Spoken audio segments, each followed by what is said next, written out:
Halo teman-teman, kembali lagi di channel Afrinata dan kita ada di segmen Hugo Learns DSA.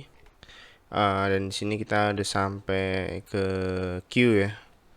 Nah, buat struktur data Q, mungkin sebelum masuk ke kode kita mungkin bakal sharing dulu. Ini aku bakal ngedokumentasiin belajar tentang Q. Nah, di sini kita bakal belajar tentang struktur data queue dan gimana sih mekanisme dari struktur data queue itu sendiri. Jadi queue seperti namanya ya, yang berarti antrean, di bahasa Indonesia. Jadi kalau kita ibaratkan dia seperti area antrian seperti ini. Dan di sini tuh ada node ya, masing-masing ada antrean atau mungkin bisa berupa orang, bisa berupa sebuah objek dan sebagainya. Nah, ini kita ibaratkan sebuah node. Nah, seperti ini. Nah, dan mekanismenya adalah struktur data queue ini memiliki petunjuk front dan juga back. Tujuannya dia akan melakukan aksi utama yang namanya adalah enqueue dan juga dequeue. Nah, enqueue dan juga dequeue ini adalah aksi yang dilakukan pada struktur data queue, di mana enqueue itu sendiri kita akan menambahkan node baru. Jadi misalnya ini kita hapus, misalnya kita tidak memiliki antrian sama sekali, pada awalnya kita akan menambahkan node baru seperti ini. Ini adalah node 1.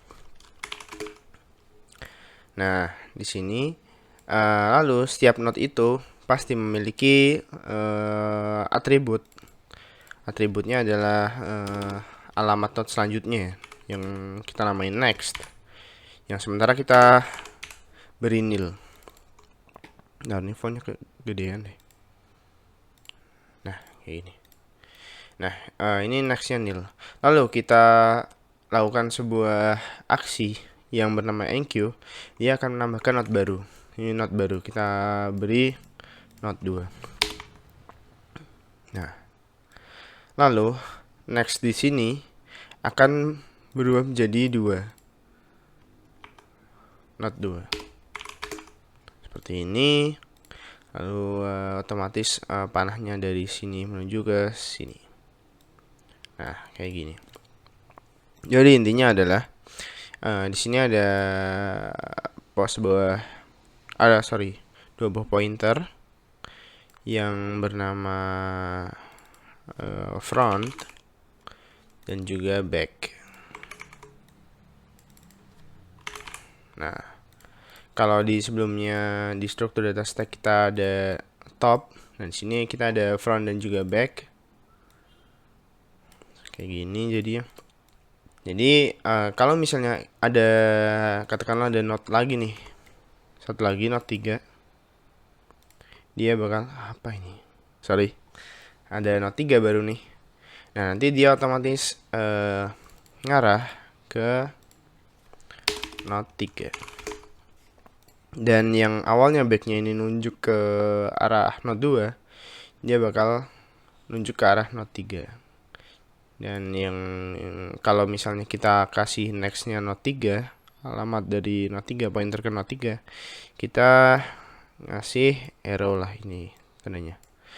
Nah, kita kasih simbol arrow untuk menyatakan bahwa node 3 ini bukan paling belakang loh. Dia punya node lagi yang ada di setelahnya, yaitu node 3. Dan next node 3 ini node terakhir ya, karena dia nextnya itu nil atau 0. Ini karena aku pakai golang ya. Nah, terus bagaimana jika kita melakukan aksi dequeue? Dequeue ini sama. Jadi dia intinya itu melepas. Jadi ini yang paling front.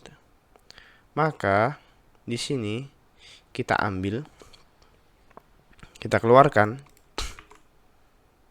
Nah, kita keluarkan, lalu frontnya kita taruh ke node 2. Jadi ini kita keluarkan, entah mau kita proses kayak gimana itu terserah nantinya ya. Tapi intinya yang keluar itu yang paling depan dulu. Jadi ya umumnya seperti antrean di case nyata ya, di case kehidupan nyata ya. Buset, motor kenceng banget. Oke, kayak di case kehidupan nyata. Jadi yang namanya antrean itu dia ini ya, first in first out ya. Jadi nggak kayak di stack, yaitu LIFO yang last in first out atau sebaliknya. Nah, ini first in first out. Jadi yang depan duluan, yang antre duluan, dia bakal keluar duluan. Gitu. Nah, itu sebenarnya konsep dari queue itu sendiri. Lalu masuk ke kode ya. Di sini udah ada struct dengan tipe data, dengan nama node yang atributnya ada data sama ada next. Ini pointer, datanya itu integer. Sebenarnya ini bisa apa aja, bisa any kayak. Kita kasih integer aja biar gampang. Terus di sini ada struct dengan nama q. Nah, ini buat q-nya itu sendiri ya. Jadi kalau di sini tadi ini apa namanya? Ini ada q-nya. Lalu ya ini struct node-nya kayak gini. Gitu. Terus ini ada beberapa fungsi. Tapi kita mulai dari yang pertama. Jadi pada fungsi enqueue kita ada parameter data dengan tipe data integer menyesuaikan dengan tipe data dari atribut data yang memiliki tipe data integer di struct node ya. Bentar. Di sini kita membuat node baru dengan variabel new node dan kita isi dengan datanya yang ada di parameter ini. Lalu kita melakukan print untuk memperlihatkan data apa yang mau kita masukkan. Lalu kita melakukan pengecekan terlebih dahulu. Jika frontnya itu nil, yang berarti queue-nya itu kosong, lalu maka kita akan beri petunjuk pada atribut front dan juga back di struct queue-nya untuk mengarahkan ke new node. Setelah itu kita return dari function yang berarti functionnya selesai. Tapi jika tidak, kita langsung cari back-nya. Kalau back-nya itu otomatis belakangnya nil kan.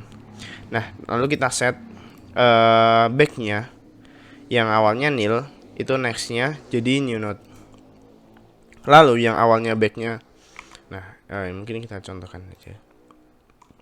Jadi yang awalnya kayak gini, yang awalnya back-nya di sini, ini next-nya jadi node 3 kan.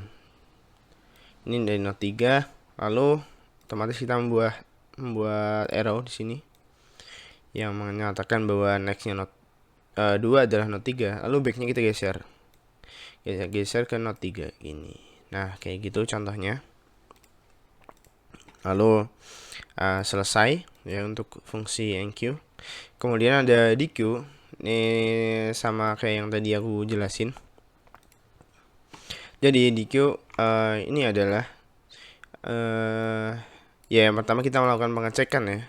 Kalau emang frontnya nil ya berarti ya emang gak ada ya gitu, kosong, nggak bisa di dequeue.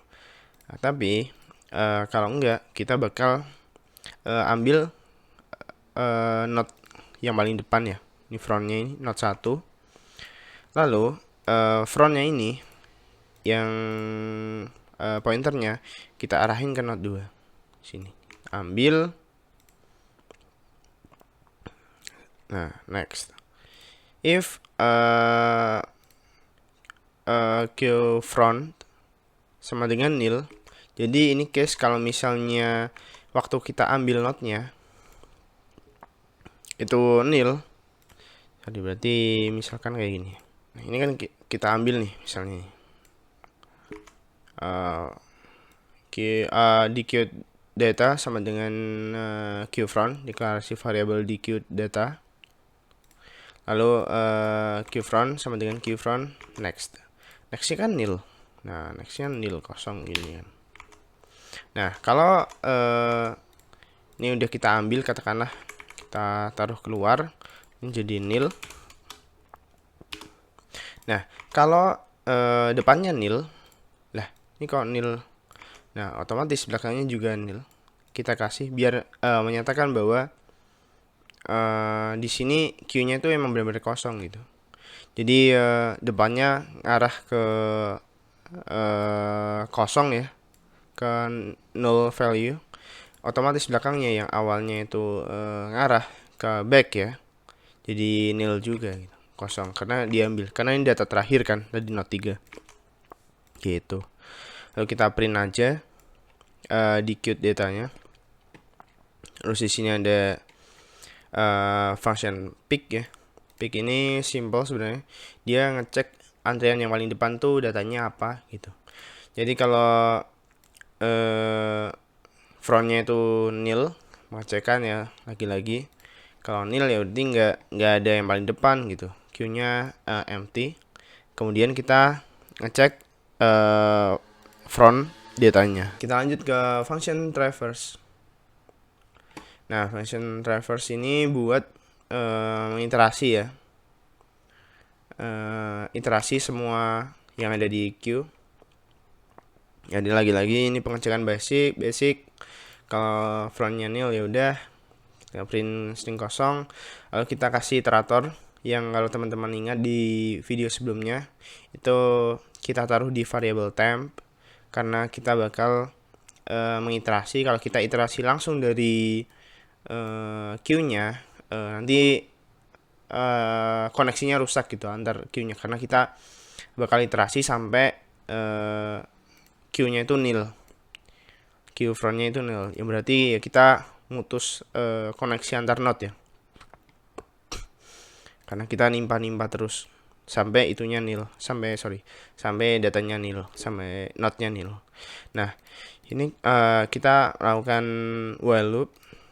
Jadi while temp tidak sama dengan nil, atau kalau digolang tuh pakai for, itu dia bakal kita bakal print datanya apa, lalu kita timpa temp sama dengan temp dot next ya. Jadi selama tempnya itu nggak sama dengan nil, kita bakal iterasi lagi, kita replace temp yang awalnya misal not 1 jadi not 2 dan not 3 dan sebagainya gitu, sampai kondisi ini tidak terpenuhi. Lalu di sini ada panggilan function yang tadi kita udah buat.